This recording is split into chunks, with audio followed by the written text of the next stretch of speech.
네, 안녕하십니까. 흔적의 한국사 특강을 진행을 하고 있습니다. 제가 지난 시간에 고려시대 정치사 부분까지 살펴봤습니다. 선사시대에서요, 고려 정치사까지 정리하면서 각종 사료, 자료, 사진 유물들이죠. 이런 내용들을 통해서 한국사의 전반적인 흐름을 정리하고 있습니다. 자, 이 시간에는 지난 시간에 고려 정치사에 이어서 고려의 경제, 사회사 부분에 나타나는 다양한 사료, 자료를 통해서 이 시대 때의 사회 경제 모습을 확인하도록 하겠습니다. 자, 그 첫 번째 고려의 경제 파트에서 화폐 내용을 좀 살펴보고 넘어가도록 하겠습니다. 이 화폐는 고려시대 때 최초로 나오지는 않습니다. 이미 이전에 고조선 시대 때 화폐도 있고요. 이후에 삼국시대 때에도 화폐가 있었을 걸로 봅니다만은 현재 남아있지는 않죠. 물물화폐는 항상 거래가 됐던 걸로 보고 있습니다. 물물화폐가 지금도 물물화폐가 있죠. 시골 5일장에 보면은 할머니들이 쌀, 팥 가지고 와서 팔고요. 그리고 뭘 또 사가는, 교환하는, 물물 교환하는 형태로 나타납니다. 그 내용은 지금 얘기고요. 우리 역사 속에서의 고려시대 화폐를 중심으로 해서 살펴보도록 하겠습니다. 화폐는 처음부터 이런 화폐는 아닙니다. 이런 화폐는요, 어떤 그 동양적인 우주관 속에서 나타난 모양입니다. 천원지방이라고 그러죠. 천원지방. 뭐냐면은 하늘 천자입니다. 원, 둥글 원자 이렇게 쓰나요? 그죠? 둥글 원자죠. 무슨 뜻인가요? 하늘은 둥글다는 얘기죠. 지방, 땅지자입니다. 방은 뭔가요? 방은 네모나다, 모방자죠. 그죠? 네모난 모양입니다. 그래서 하늘은 둥글고 땅은 뭐하다? 네모나다. 그래서 이런 화폐가 나옵니다. 그러니까 쉽게 말하면 화폐는 모형은 우주를 상징한다라고 보시면 됩니다. 이게 우주고요. 이게 지구가 됩니다. 천원 지방이다라고 보시면 되죠. 여러분들 아마 그 철기 시대 때 우리가 정리를 하면서요. 중국의 철기가 들어오면서 중국의 화폐가 우리나라에 들어오긴 하죠. 그 중에 초창기 화폐는 농기구 문양이라든가 어떤 짐승 문양이라든가 이런 게 많이 나옵니다. 농기구 중에 대표적인 호미도 있고 낫 같은 것도 있고요. 또는 무슨 명도전이라고 해서 기억나십니까? 칼 모양입니다. 명도전에서 칼 도자를 쓰는 거죠. 철기시대 때 이런 화폐들이 아마 기억나실 겁니다. 우리가 이제 부엌에 쓰는 식칼처럼 된 이런 화폐 모양이 나오는 것이죠. 그래서 이런 화폐 모양이 있었습니다. 근데 점차 이런 화폐 단계에서 천원지방, 그러니까 동양적인 우주관이 확립되면서 이런 모양이 나온다는 거죠. 자, 그럼 우리나라에서 고려시대 때 현재 우리나라에서입니다. 고려시대 이전의 화폐는 남아있는 게 없으니까요. 그래서 최초의 화폐는 뭐냐 그러면은 맨 왼쪽에 있는 이 부분입니다. 오른쪽이 되나요? 여러분 볼 때는 왼쪽이 되겠죠. 이 화폐인데 이거를 성종대 때 만들어진 건원중보라고 그래요. 한자가 잘 보이시지는 않을 겁니다만은 흔적은 나와 있습니다. 중보 이렇게 되어 있습니다. 그래서 이게 성종대 때의 최초의 화폐 이렇게 보시면 됩니다. 철저입니다. 근데 만들어졌지만은 유통은 잘 되지는 않았습니다. 이건 중국 당나라 화폐를 모방한 것이다라고 보시면 됩니다. 근데 그거는 중보가 있고요. 이건 숙종대 때 이후에 만들어진 화폐들입니다. 이름은 이게 삼한통보입니다. 삼한통보 이렇게 되어 있고요. 이거는 해동통보입니다. 그죠? 해동통보 이렇게 되어 있습니다. 이건 아시겠죠? 은병이라고 하죠. 은병. 활구라고도 얘기를 합니다. 활구. 근데 화폐 이름을 보면 지금 이런 명칭이 나옵니다. 통보가 있고요. 통보. 자, 통보가 있고요. 또 중보가 있습니다. 중보. 그렇죠? 통보와 중보가 있어요. 아시죠? 그거는 중보, 해동통보, 삼한통보, 해동통보, 이런 통보, 중보가 있는데, 통보란 얘기는 무슨 뜻이냐면은, 보는 보물이죠, 보물. 보물과 같아.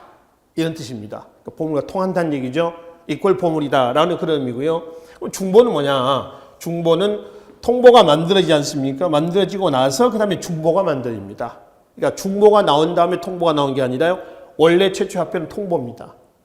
그 다음에 나온 게 중보예요. 자, 그러면은 우리가 최초 화폐가 아까 뭐라고 그랬어요? 성종대 건원중보라고 그랬죠. 건원중보는 건원중보예요. 이 중자가 이렇게 있습니다. 건원중보 이전에 통보도 있었을 겁니다. 건원통보가 있어요. 당나라 때 화폐 중에 건원통보가 있습니다. 중국에서. 근데 이 화폐는 아까도 말씀드렸듯이 그 당나라의 건원통보라는 화폐를 모방한 거예요. 그럼 중국 화폐하고 똑같은 화폐가 되지 않냐라고 할 수가 있겠죠. 이 화폐 뒷면에는요, 이 화폐 전면입니다. 건, 원, 통보, 건원, 중복인데 이 화폐 뒷면에 보면은 중국 화폐가 아니라 우리나라 화폐다라고 하는 뜻으로서 동국이라고 하는 글자가 새겨져 있어요. 동쪽의 나라, 우리나라 얘기하는 거죠. 이렇게 해서 우리나라 화폐로 이제 이 중국 화폐를 모방을 해가지고 우리나라 화폐로 만들어 쓴 화폐입니다만은 유통은 잘 되지는 않았습니다.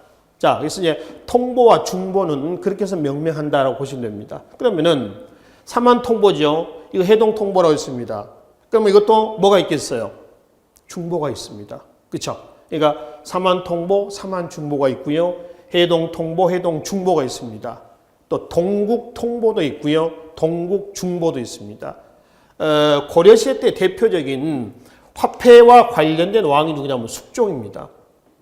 유독 이 숙종대 때 화폐가 많이 만들어졌거든요. 지금 나와 있는 이 화폐들이 거의 다 숙종대 때예요. 건원중보만 빼고요. 사만통보, 사만중보, 해동통보, 해동중보, 또 동국통보, 동국중보, 은병 다 뭔가요? 숙종대 때입니다. 조선시대 때 숙종 그러면은 혹시 어떤 화폐가 많이 유통됐는지 기억나십니까? 조선의 숙종 그러면은 대동법 실시로 인해서 전국적으로 확대가 된 유통이 된 화폐가 하나 있죠. 그게 뭐예요? 상평통보죠. 상평통보는 인조 때 처음 만들어져요. 유통 잘 안 됩니다. 인조 다음에 효종이죠. 효종 때 와가지고 유통을 시키기 시작해요. 효종 때. 효종 다음에 현종입니다. 현종 다음에 숙종이죠. 그 숙종대 때 대동법이 전국적으로 유통이 됩니다. 그래서 대동법이 전국적으로 유통되면서 대동포, 대동미, 대동전 이렇죠. 포, 미, 전. 포로도 내기도 하고요. 쌀도 냅니다. 토지 1결당 12두씩 낸다고 그러잖아요. 그죠?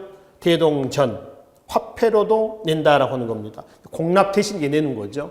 공납은 이제 특산물 대신 포나 쌀이나 돈을 낸다라고 하는 겁니다. 이때 대동전이 바로 무슨 화폐냐라고 하면은 상평통보예요.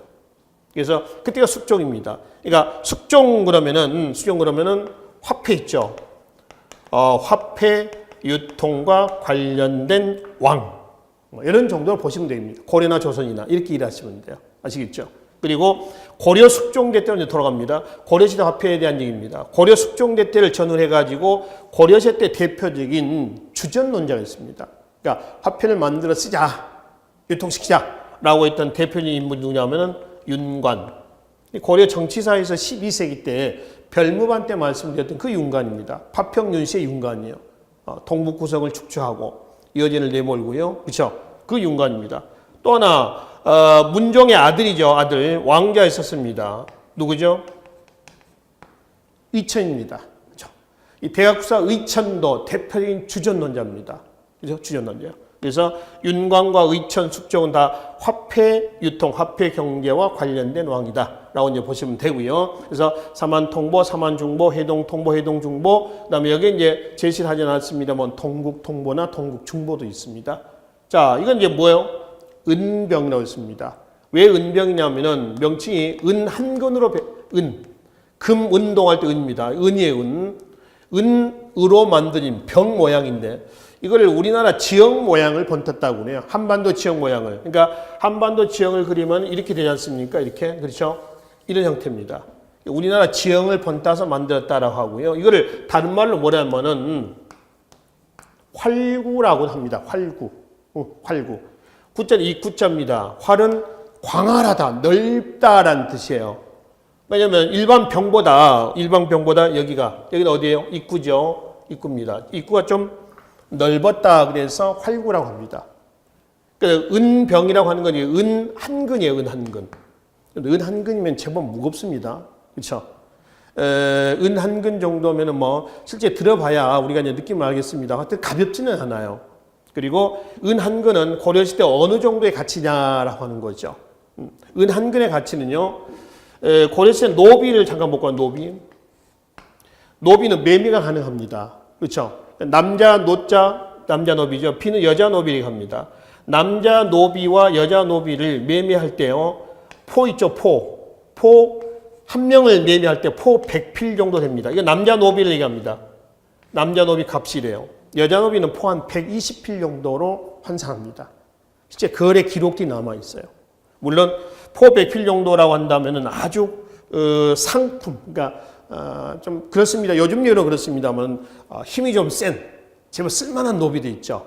이런 노비들을 아주 양질의 노비를 우리가 이제 가격으로 환산했을 때 포백필 정도로 거래한 기록이 있고요. 그리고 포백필 이 액수가 얼마냐면은 은병 하나예요. 은 한 근 값이거든요.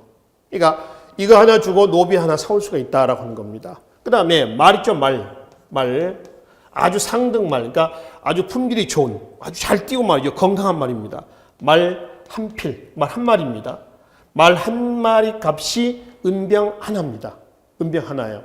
이게 은 한 근 값이다라고 이제 보시면 됩니다. 그러니까 이거는 굉장히 고가화폐죠. 이 고가화폐는 누가 쓰겠습니까? 자, 요즘에 말이죠. 우리나라 최고의 화폐가 얼마짜리인가요? 5만 원짜리입니다. 그렇죠? 그러니까 예전에 뭐 정치권에서 보면은 사과 한 박스에 뭐 1억이 들어간다고 그러잖아요. 만 원권으로 한 박스 같이 채우면은. 그럼 한 박스에 이제 5만 원짜리로 채우면 얼마 되겠어요? 한 10억, 50억 뭐 이렇게 들어가겠죠. 채워보지 않아서 액수는 모르겠습니다만은 그러겠죠. 근데 이제 5만 원짜리가 나오고 나서 곧바로 이제 어떤 여론들이 일부 계층에서 흘러나왔냐면 5만 원짜리도 너무 작다 이거예요. 10만 원짜리 만들자. 뭐 이런 주장들이 나옵니다. 그럼 고가의 화폐가 필요한 사람들은 누굴까요? 일반 서민들일까요? 아니면은 소위 경제적인 빈부격차에서 부유층일까요? 당연히 부유층들이겠죠. 왜 그럴까요? 이 화폐, 고가 화폐는 뭐 긍정적인 경제 효과를 나타내는 개념보다는 아마 좀 안 좋은 쪽으로 사용하지 않을까. 물론 부정적인 측면으로 봐서는 안 되겠지만 그런 것도 있겠죠. 그러니까 이러한 이제 그 고가의 화폐입니다. 지금 얘기한다면 뭐 5만 원권이나 뭐 10만 원권으로 얘기하시면 됩니다. 이 화폐는 하층민이 쓰는 화폐는 아닙니다. 아마 이건 뇌물용으로 쓰지 않았을까 이렇게 추측을 합니다. 그리고 광범위하게 유통이 된 것도 아니고요. 전체적으로 고려 화폐는 있었습니다. 근데 유통은 잘 되진 않았다. 이유는 가장 큰 이유는 일단 이 얘기입니다. 자족적인 농업 중심의 경제입니다. 이래서 화폐가 만들어졌지만 유통은 잘 됐다, 안 됐다? 안 됐다. 이렇게 기억하시면 됩니다. 자, 이거 자급자족이라는 얘기는 무슨 얘기인가요? 잉여 생산물이 있다는 거예요, 없다는 거예요? 없다는 거죠. 뭐가 많이 있어야지 내다 팔고 할 거 아닙니까? 파는 과정에서 화폐가 필요할 거고요. 그렇죠? 그래서 고려 경제는 자급자족적 농업 중심의 경제 구조였다. 그래서 화폐가 만들어졌지만은 유통은 잘 됐다, 안 됐다? 안 됐다. 이게 고려의 화폐에 대한 내용이 되겠습니다. 자, 아시겠죠? 자, 그럼 이제 고려 경제사 하나 우리가 또 하나 살펴보고 넘어갈 부분이 바로 이 고려의 대무역과 관련된 지도입니다. 지도. 대무역이라고 한다면 기본적으로 국내 경제가 어느 정도는 여유로웠다라고 하는 것을 확인해 볼 수가 있습니다. 그렇죠? 대무역 했을 때 고려 대무역 창구를 우선 좀 체크 좀 하고 넘어가겠습니다. 고려 대무역 창구는 어디냐 그러면 병난도, 예성강 입구입니다. 병난도 하고요. 그 다음에 어디냐면 금주입니다. 혹시 금주가 어딘 줄 아십니까? 금주는 경상남도 김해입니다. 김해. 금관가야가 있었던, 옛날 가야시대 때 금관가야가 있었던 곳이고요. 그렇죠? 또 이 지역은 일본이라든가 아니면 중국 또는 아라비아 쪽으로 넘어간 또 길목이기도 해요. 여튼 고려시대 때 대무역 창구는 병난도 금주입니다. 자, 여기서 문제 하나. 통일신라 때 대무역 창구는 어딥니까? 통일신라입니다. 화성. 이거 당항성입니다. 당항성. 통일신라입니다. 당항성. 전라남도 영암. 그 다음에 경주와 가까운, 수도 경주와 금성이 가까운 어디? 울산입니다. 그래서 울산, 당항성, 영암. 그리고 신라 아들 때 가면 어디예요? 장보고 어디? 청해지입니다. 청해. 완도죠, 완도. 그죠? 그래서 통일신라 때 대무역 창구는 일단 울산과 당항성과 그 다음에 영암과 그 다음에 병난도. 이렇게 보시면 됩니다. 자, 하나 더. 조선시대 때 대무역 창구는 어딜까요? 조선시대 때. 조선시대 삼포라고 하죠, 삼포. 아시죠? 삼포. 삼포는 어디냐 그러면은 부산포, 제포, 연포 이렇습니다. 어디냐면 부산포는 동래 쪽입니다. 동래. 제포는 진해입니다. 경상남도 진해고요. 연포는 울산입니다. 울산. 통일신라 때 울산이에요. 얘가 조선의 대무역 창구 어디예요? 삼포라고 하는 거죠. 삼포 개항이 세종대 때에 일본에 의한 일본의 개항 루트, 개항 창구로서 개항이 된 사실이 있습니다. 자, 그럼 고려의 대무역 창구는 어디다? 병난도하고 금주다라고 하는 겁니다. 근데 대무역을 볼 때는 대의 관계를 봐야겠죠. 어디예요? 거란 중에 세운 나라를 요라고 합니다. 여진이 세운 나라를 금이라고 얘기합니다. 그 다음에 송, 이 송은 우리가 정치사에서 말씀드렸죠. 북송, 또 어디? 남송 같이 묶어서 송이라고 그래요. 이 북송이 여진에 멸망을 하죠. 그래서 이제 남송이 성립됐고요. 이 남송은 여진을 멸망시킨 몽골이죠. 몽골에 의해서 멸망을 합니다. 그래서 몽골이 원이 대제국을 형성하게 되는 거죠. 그렇죠? 그다음에 고려가 이렇게 있고요. 고려 대무역입니다. 그다음에 일본도 여기 있습니다. 일본이 때는 막부 시대입니다. 무신 정권 시대예요. 가마쿠라 막부, 무로마치 막부, 에도 막부 나오죠. 그 막부 시대에 해당이 된다라고 이제 보시면 되고요. 하나 더 한다면은 어디예요? 대식구는 이슬람을 얘기합니다. 이슬람 상인들도 통신라 때 울산을 통해서부터 해가지고 왔다 갔다 교역을 하고 있었다. 이렇게 이제 얘기하시면 되겠죠. 그래서 고려 대국가는 대관계에서 형성된 국가는 금, 송, 그리고 어디요? 일본, 아라비아 이렇게 얘기를 하시면 되겠네요. 자, 대무역 우선 보기 전에 고려의 대외 관계를 대외 정책을 먼저 보겠습니다. 고려의 대정책의 기본 방향은 뭐라고 그래요? 친, 송, 그리고 북진입니다. 친송, 북진. 친송, 북진이다. 아시겠죠?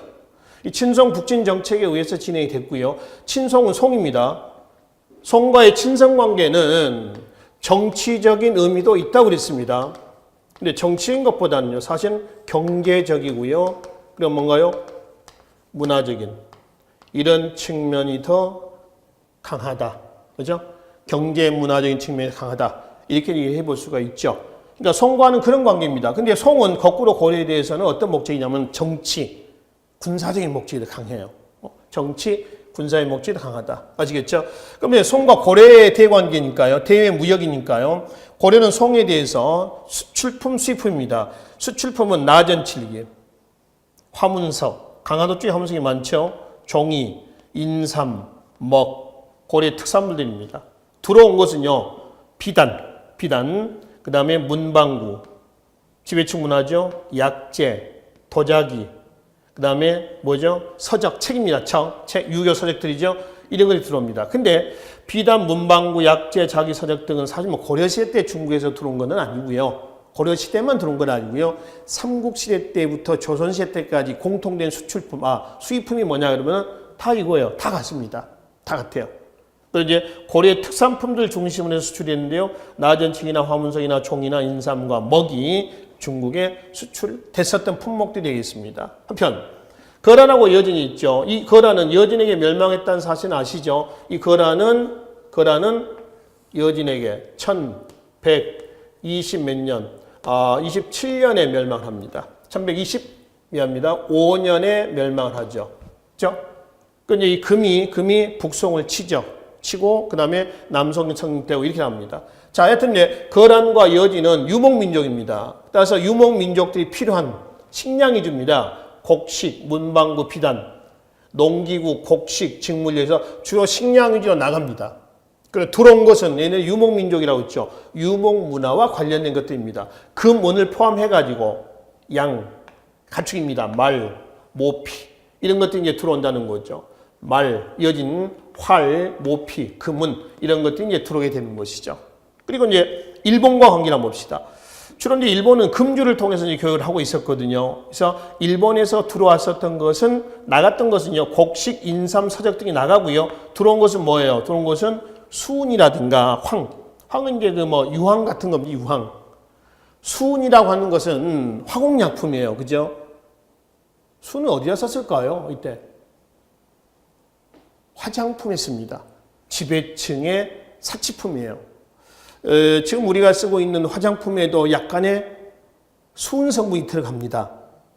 수은 성분은 우리 피부에 어떤 역할을 하냐면은 표백제 역할을 합니다. 좀 하얗게 만드는 이런 역할을 한단 말이에요.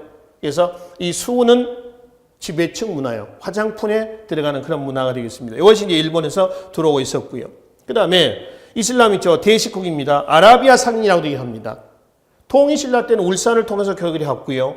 고려시대 때는 고려의 지배계층, 진골 귀족에서 누구로 바뀝니까? 고려 문벌 귀족으로 바뀌죠. 수도 개경입니다.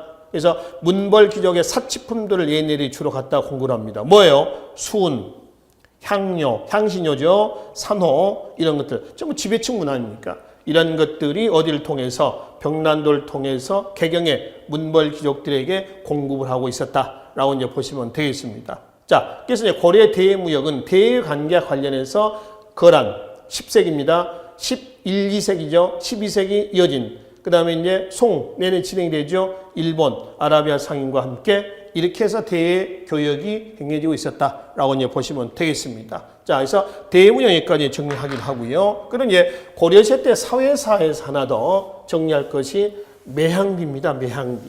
이 매향이라고 하는 뜻은 뭐냐면은 향나무를 뭐 한다는 거죠? 향나무를 매장한다 이런 뜻이에요. 그걸 매향이다라고 해야 합니다. 한자는 이렇게 씁니다. 매향은 매는 매장한다라고 하는 그런 뜻이고요. 그죠? 향은 향나무를 얘기합니다. 우선 향나무를 매장한다라고 하는 매향을 보기 전에 왜 이 향나무를 매장했는가라고 하는 그것부터 우리가 좀 살펴볼 필요가 있습니다. 불교의 미륵신앙과 관련되어 있습니다. 미륵신앙이죠. 그러니까 무슨 얘기냐면은 아주 어려울 때 마을 사람들이 모여서 향나무를 잘라다가 갯벌에다 묻습니다. 갯벌을 파고 묻고요. 그 묻은 사람들의 이름을 이 비석에다 새겨놓습니다. 그리고 말세가 되면은 여기 이제 동참했던 사람들은 미륵에 의해서 다 구원받는다라고 하는 그런 의미로 매향을 했었습니다. 이때 향나무를 자르고 향나무를 운반하고 매장할 때 그 노동력을 뭐라 하냐면은 향도라고 얘기를 합니다. 향도. 이 도는 무리도자죠. 무리도자입니다. 그래서 화랑의 물이 그래서 뭐라고 그러죠? 화랑도 이렇게 얘기를 하잖아요. 그렇지? 매향을 하는 무리를 뭐라 한다고요? 향도라고 얘기를 한다는 거죠. 이해되시죠? 향도라고 얘기를 합니다. 자, 이게 이제 어디에 있는 매향비냐면은 이게 이제 매향비가 있는 곳이고요. 이게 이제 그 안에 있는 비에 클로즈업 해놓은 모습입니다. 경상남도 사천에 있습니다. 사천. 사천이라고 하는 바닷가 아닙니까? 삼천포, 사천 이쪽에 있는 거죠. 이쪽에 있는 건데요. 이 매향은 처음에는 이제 향나무를 매장할 때만 사용을 했었는데 나중에 가면은 공동 노동력, 마을에 공동 노동력이 필요할 때 이 향도라고 하는 이 노동력 단체가 이용이 되기도 합니다. 이거는 고려시대만 이어진 거 아니고요. 조선 초기에 있죠. 조선 초기에 가면은 국가가 이 노동력을 임의적으로 동원하기도 합니다. 뭐 그래서 마을의 도로를 넓히거나 또 공공의 일을 할 때요. 이 노동력 단위를 끌어모아 가지고 사용을 하기도 했었습니다. 이거는 지금 현재까지 계승이 되고 있습니다. 요즘에 이제 거의 이런 모습은 찾아볼 수는 없습니다만은 우리 그 사람이 죽었을 때 상여 나가잖아요. 상여. 상여꾼 있지 않습니까? 그죠? 그래서 그 상여꾼도 어디서 나왔냐면 향도 있죠. 향도에서 나왔다라고 하는 것이죠. 그래서 이제 정리하면 이렇습니다. 향도는 향나무를 매장한 물이고요.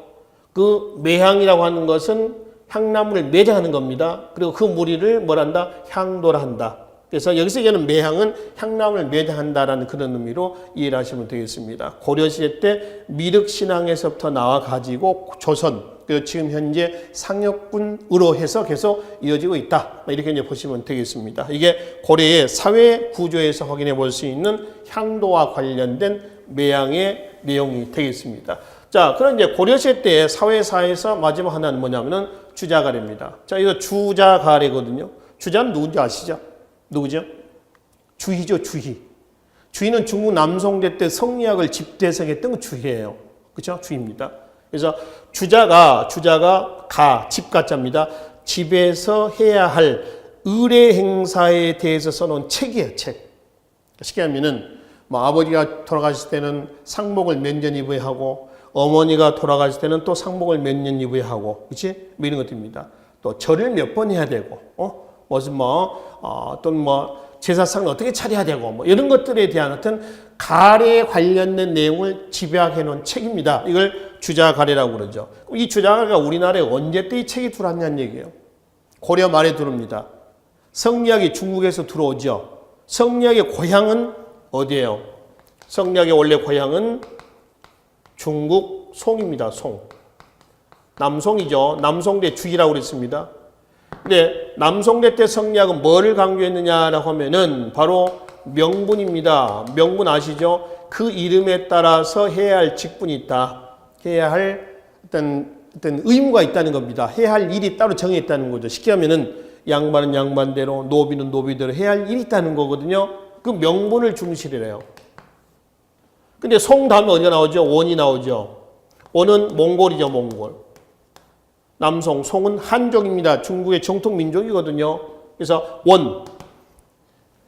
송은 한족에서 성립된 송 다음에 성립된 원은 한 문화를 철저히 배척을 합니다. 근데 유학은 성리학을 받아들입니다. 근데 명분을 강조했던 성리학이 아니라 한번 걸러서 한번 채에다가 담아서 거는 거예요. 걸러서 뭐를 강조하는 실천. 이거를 중시하는 유학으로서 성리학을 받아들였습니다. 그럼 우리나라에 들어왔던 성리학은 초창기에 고려 말에 명분을 중시한 성리학이었을까요? 아니면은 실천을 중시하는 성리학이었을까요? 실천입니다. 이 원나라 성리학이 우리나라에 들어왔다는 거죠. 그렇죠? 이게 들어올 때 신진 4대 부대에서 고려 말에 개혁 세력들입니다. 수용이 됐을 때 이 책도 같이 묻혀져서 들어온다. 이렇죠. 자, 중국에서 철기가 들어올 때요. 철기 하나만 달랑 들어온 건 아니죠. 명도전, 오수전, 반양전 이런 화폐도 들어오죠. 경제 교류가 있었다는 겁니다. 심지어 붓도 들어왔죠. 붓도 사용이 됐다. 붓의 용도는 뭐다? 글자 쓴 거다. 그러니까 한자도 들어오지 않았을까? 이렇게 본다는 것이죠. 그렇죠? 이런 식으로 해서 문화가 A라는 문화가 하나 들어오면은 A 하나 달랑 그 하나만 들어온 게 아니라 B, C, D 여러 가지 문화가 같이 들어옵니다. 불교도 그러잖아요. 불교가 중국을 통해서 인도에서 들어오죠. 그렇죠? 들어올 때 인도, 중국 문화 같이 들어옵니다. 불교는 사상으로서만 들어온 건 아니잖아요. 사상, 불교 건축, 불교 회화, 그렇죠? 또는 불교 미술이나 회화 미술이죠. 불교 철학도 들어오고요. 여러 가지 불교 음악도 들어오고요. 그렇죠? 관련된 불교와 관련된 다양한 요소들이 같이 들어온단 말이에요. 마찬가지입니다. 그래서 성리학이 들어올 때 이게 들어왔습니다. 그러면 이 주자가래라는 책이 우리나라에 뿌리를 내린 것은 몇 세기냐라고 하는 거죠. 17세기입니다. 아시다시피 15세기 훈구, 16세기 이후는 살인들이 집권합니다. 그죠? 그래서 17세기 때 주자가래가 뿌리를 내리면서 우리 사회에 어떤 변화가 나타났냐? 가족 제도라든가 가정에서 여러 가지 문제점들, 여러 가지 어떤 그 변화가 나옵니다. 문제점은 아니고요. 변화가 나온다는 거죠. 그래서 고려에서 10 몇 세기, 6세기까지, 그런 이제 17세기 이후, 이렇게 해서 17세기를 기점으로 하는 이유는 뭐냐 하면은 바로 이 주자가래가 뿌리를 내린 시점이에요. 그래서 여기를 기점으로 해가지고 어떤 모습이 바뀌었는가 한번 살펴봅시다. 가정 내에서는요. 남, 여, 평등입니다. 그러니까 아버지나 어머니의 권한이 대등해요. 근데 주자가래가 뿌리를 내리면서 가정 내에서 어떻게 했냐면은 가, 부, 장, 적, 가족 제도가 형성이 됩니다. 집에서의 장은 누구라는 거예요? 아버지다. 그래서 아버지를 중심으로 해가지고 족보도 편찬이 됩니다. 그러니까 족보는 어머니 혈통이 들어가나요? 안 들어가죠. 부계 혈통만 들어가죠. 여러분들 대개 가시면 족보 있지 않습니까? 그죠?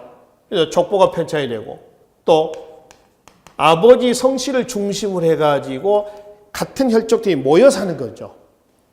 즉 집성촌이 형성이 돼요.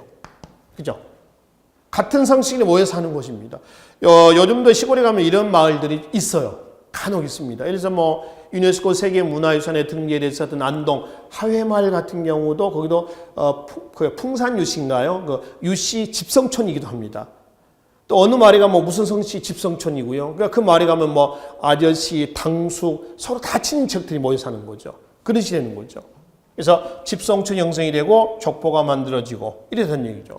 또 하나 주자가래가 뿌리 내리면서 이 재산 상속의 가정에서 재산 상속에서 고려에서 16세까지는 자녀, 균분, 상속에서 아들이나 딸이나 똑같이 상속을 받는 겁니다. 그죠? 자녀, 균분, 상속에서 이제 뭘로 가는 거죠? 장자 중심의 상속으로 넘어갑니다. 큰아들 쪽으로 넘어가는 거죠. 아들이니까 큰아들이 이제 장대이 되는 거야. 쉽게 얘기하면. 그쵸? 그러니까 제사도 어떻게 됩니까? 제사도 이때는 아들이나 딸이나 똑같이 돌아가면서 제사를 지냅니다. 자녀, 윤회 봉사요. 근데 여기는 어때요? 장자 봉사입니다. 봉사, 제사를 받든다, 제사를 지낸다는 뜻이거든요. 장남이 다 가져갔으니까 장남이 다 하는 거죠. 이때는 자녀 균분 상속이잖아요. 그러니까 돌아가면서 제사를 지낸다. 이렇게 되는 거죠. 그죠? 자, 또 하나는 여기는 결혼할 때 말이죠. 결혼할 때는 남자가 여자 집에 들어가서 사는 이런 결혼 풍습이 나옵니다. 장가 가는 겁니다. 장가. 장가 가는, 그러니까 장인 집으로 가는 거고요. 이것은 이제 친형이라고 하는 건 뭐냐면 시집 간다는 겁니다. 시댁 집으로 간다는 거죠. 남자가 여자 집에 들어가 살기도 합니다. 이거는 결혼하면은 혼인하면 여자가 남자 집에 시댁 집으로 간다 해서 시집 이렇게 된다는 거죠. 또 하나 장례 풍습에서 보면 말이죠. 화장도 하고요. 화장 불교 영향입니다. 그 다음에 매장도 합니다. 하는데 화장이 더 추가돼요. 근데 여기는 화장도 하고요. 물론 매장도 합니다. 근데 뭐가 더 추가되냐면은 매장이 더 추가됩니다. 그러니까 성리학적인 질서가 뿌리를 내리면서 신체 발부는 수지부모라고 했어요. 그러니까 죽은 시신에도 훼손해서는 안 된다. 이러한 이제 문화가 굉장히 뿌리 깊게 박히는 거죠. 그래서 주로 화장이 추가됐는데 여기는 뭘로? 매장이 추가된다라고 하는 겁니다. 그러니까 전체적으로 보면요. 전체적으로 17세기 이 주자갈이라고 하는 이 규범이 조선사에 뿌리를 내리면서 이런 모습에서 이런 모습을 바뀌었다라고 이제 보시면 되겠습니다. 조선의 대표인 성리학자 이이 있죠. 이이의 본가는 파주입니다. 아버지는 이원수, 어머니는 신사임당이죠. 이이의 외갓집은 어딘가요? 신사임당의 친정은 어디예요? 강원도 강릉이죠. 그럼 이이는 어디서 태어났습니까? 강원도 강릉에서 태어납니다. 외갓집에서 태어나죠. 오죽헌이라고 그러잖아요. 그렇죠? 오죽헌. 까만 대나무가 있는 집입니다. 그러니까 오죽헌이라고 하는 집 전각이 하나 있고 그 옆에는 대나무가 있는데 대나무가 전부 다 까매요. 까맣습니다. 거기 가면 거기 문화재 해설하신 분은 또 이런 얘기를 합니다. 예전에 보면요. 어렸을 때부터 이제 이가 붓글씨를 많이 써 먹물이 튀어서 대나무가 아마 까맣게 됐다라고 하는, 물론 믿거나 말거나입니다. 이런 얘기를 할 정도로 오죽이라고 하는 것은 까마귀 오자에다 대죽자입니다. 까만 대나무 있잖아요. 그게 많다 해서 오죽헌이라고 하는 것은 건물 뒤에 붙여진 이름입니다. 헌, 뭐 통헌, 동쪽에 있는 관청, 뭐 오죽헌, 뭐 오죽이 있는 건물, 뭐 이런 식이 되는 거죠. 또 무슨 제, 무슨 헌 이렇게 얘기를 한단 말이에요, 그죠? 그래서 이는 태어날 때, 아버지 이원수는 처갓집에 살고 있었던 거예요. 장가한 겁니다.